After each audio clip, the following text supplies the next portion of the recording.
Hi అండి అందరికీ welcome to MK Kavyasri వంటలు అండ్ హోమ్ వీడియోస్. ఈరోజు వచ్చేసి నేను అప్పడాలు వేస్తున్నానండి. పేనిరవ అప్పడాలు, బియ్యం పిండి అప్పడాలు అవి అన్నీ చూసినారు కదా. ఈరోజు కొత్తగా రవ్వ అప్పడాలు వేస్తున్నాను. ముందుగా ఎవరైనా నా ఛానల్ చూస్తున్నట్లయితే please like, share, subscribe my channel. ఇప్పుడు తయారు విధానం చూద్దాం. ఇప్పుడు పొయ్యి మీద ఒకటి పెద్దది గిన్నె పెట్టుకోవాలి. మామూలుగా మనం పిండి ఆ గ్లాస్తో కొలుచుకుంటామో ఆ గ్లాస్తో 6 గ్లాసులు నీళ్లు పోసుకోవాలండి. నీళ్లు పోసుకొని కొంచెం ఉప్పేసి ఉడికియాలి. నేను జీలకర్ర, పచ్చిమిర్చి అవి ఇవి ఏమీ వేయడం లేదండి. ఎందుకంటే ఇవి వైట్ వేద్దామని, మళ్ళీ ఏమన్నా జీలకర్ర అవి వేస్తే కొంచెం కలర్ చేంజ్ అవుతుంది కదా. నార్మల్గా కలర్ వేసుకునే దాంట్లోకి అయితే జీలకర్ర, వాము అట్లాంటివి వేసుకోవచ్చు. వైట్ దాంట్లోకి నేను ఏమీ వేయడం లేదు. ఓన్లీ 6 గ్లాసులు నీళ్ళు పోసుకొని కొంచెం ఉప్పేసి నీళ్ళు ఉడికేంత వరకు ఉండాలి. అంతవరకు మనము ఇక్కడ రవ్వ ఉంటుంది కదండి, అది కొలిచి పెట్టుకుందాము. మీరు ఆ గ్లాస్తో తీసుకున్నా కానీ పిండి 1 గ్లాసుకి 9 గ్లాసులు నీళ్ళు తీసుకోవాలి. నేను ఈ డబ్బాతో కొలుచుకుంటున్నాను, దాంతో ఒకటే వేస్తున్నాను. ఈ డబ్బాతో పిండి తీసుకొని ఒక గిన్నెలోకి వేసుకొని స్టవ్ మీద 6 గ్లాసులు పెట్టినాము. దీంట్లోకి 3 గ్లాసులు పోసుకోవాలి నీళ్ళు. మనము ఎసు కాగే లోపల ఇలా ముందుగా పోసి పెట్టుకుంటే మనకి తర్వాత ఇబ్బంది అనిపించదు. ముందుగానే ఇలా రెడీ చేసి పెట్టుకోవాలి. 3 గ్లాసులు నీళ్లు పోసిన తర్వాత పిండి కలిపి ఎసురులోకి పోసేటప్పుడు అడుగున పిండి ఉంటుంది, అట్లా ఉండకుండా మనం కలుపుకుంటూ పోయాలి. ఎందుకంటే మళ్ళీ పిండి ఉంటలు కడుతుంది, మనకి అప్పడాలు వేసుకొనికే రావండి. అందుకని మనం కలుపుకుంటూ వేయాలి అన్నమాట. ఎసురు కాగేటప్పుడు ఎసురులోకి కొంచెం ఉప్పు తక్కువే వేసుకోవాలి. ఎందుకంటే అప్పడాలు ఎండిన తర్వాత మనకి కొంచెం ఉప్పు ఎక్కువ అనిపిస్తుంది. కరెక్ట్ వేసుకున్నాం అనుకో, అప్పడాలన్నీ ఎండిన తర్వాత ఉప్పు కాశం ఉంటుంది. కొంచెం తక్కువే వేసుకుంటే అప్పడాలు తినేటప్పుడు కరెక్ట్ సరిపోతాయి. ఇప్పుడు ఎసురు కాగింది. నీళ్ళు మనం పిండి కలిపిన నీళ్ళు దీంట్లోకి పోసుకుందాము. ఎసురు ఇలా బాగా ఉడికేటప్పుడు పిండి కలుపుకుంటూ దాంట్లోకి పోసి మనము పిండి గట్టి పడేంత వరకు కలుపుతూనే ఉండాలండి. అప్పడాల పిండి సరిగ్గా రాదు, ఉంటలు వస్తుంది. మనం అప్పడాలు వేసుకొనికే సరిగ్గా రాదండి. అందుకని పిండి గట్టిగా అయ్యేంత వరకు కలుపుతూనే ఉండాలి. అప్పడాలు అయితే టేస్ట్ బాగుంటాయండి. ఒకసారి ట్రై చేసి చూడండి, మీరే మళ్ళీ చేసుకుంటారు. ఇలా పిండి పోసిన తర్వాత అది గట్టిగా అయ్యేంత వరకు మనం కలుపుతూనే ఉండాలి. లేకపోతే అడుగున అంతా ఉంటలు కడుతుంది. మనకి అప్పడాలు పోసేటప్పుడు బాగా రావు. కలుపుతూనే ఉండాలండి.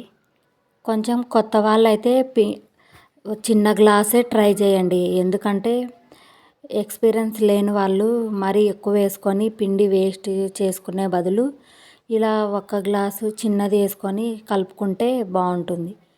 వైట్ అనే కాదు, కలర్ కానీ వేసుకోవచ్చు. కలరు బాగుంటాయి. షాపులలో అమ్మే అప్పడాల లెక్క వస్తాయండి. నేనైతే ప్రస్తుతానికి ఫస్ట్ వైట్ వేస్తున్నాను. కలుపుతూనే మంట పెద్దగా పెట్టి కలుపుతూనే ఉండాలండి. ఇలా కొంచెం గట్టి పడింది. చూసారు కదండి పిండి ఎలా తెరులుతుందో.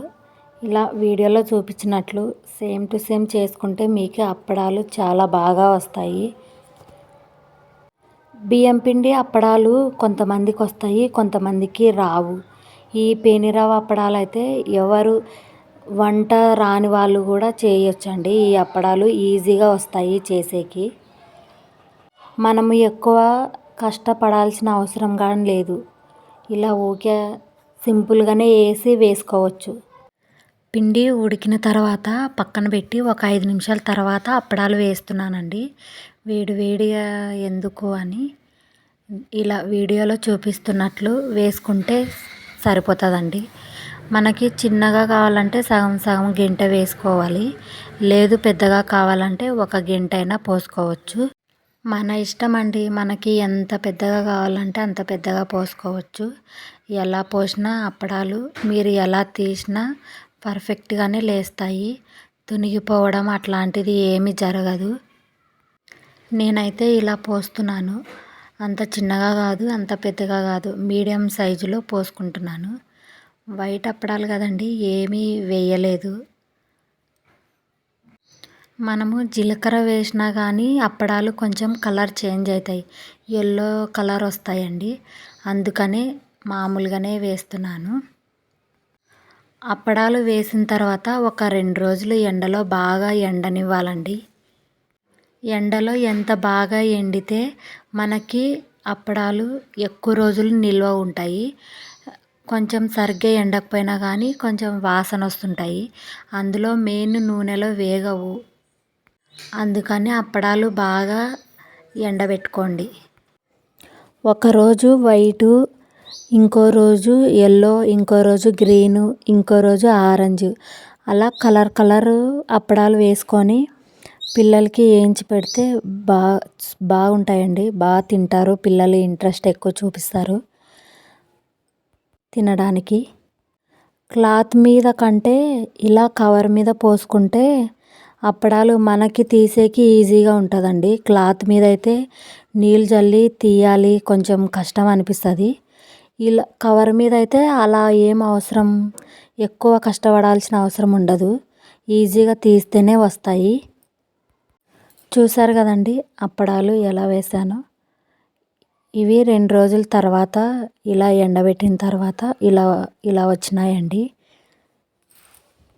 ఇప్పుడు ఆయిల్లో వేయించుదాము, ఎలా వస్తాయో చూడండి. కొంచెం ఆయిల్ పోసుకొని హీట్ అయిన తర్వాత మనం ఒక్కొక్కటి వేయించుకుంటే సరిపోతుంది. సేమ్ అప్పుడు మనం బయట షాపులలో కొంటాం కదండి, అప్పడాలు కొంటుంటాం కదండి, అట్లా ఉంటాయి, సొంగల్ టైపు లెక్క ఉంటాయి అన్నమాట అప్పడాలు. కలరు వేసుకుంటే ఇంకా బాగుంటుంది, కలర్ వేసి చూడండి. నేనైతే ఇలా వేశాను. ఎవరికైనా ఈ వీడియో నచ్చినట్లయితే please like, share, subscribe my channel. మీరు ట్రై చేసి ఎలా వచ్చాయో నాకే కామెంట్ చేయండి. అంతే అండి, ఇంకా ఈ వీడియో లాస్ట్ వరకు చూసినందుకు ధన్యవాదాలు.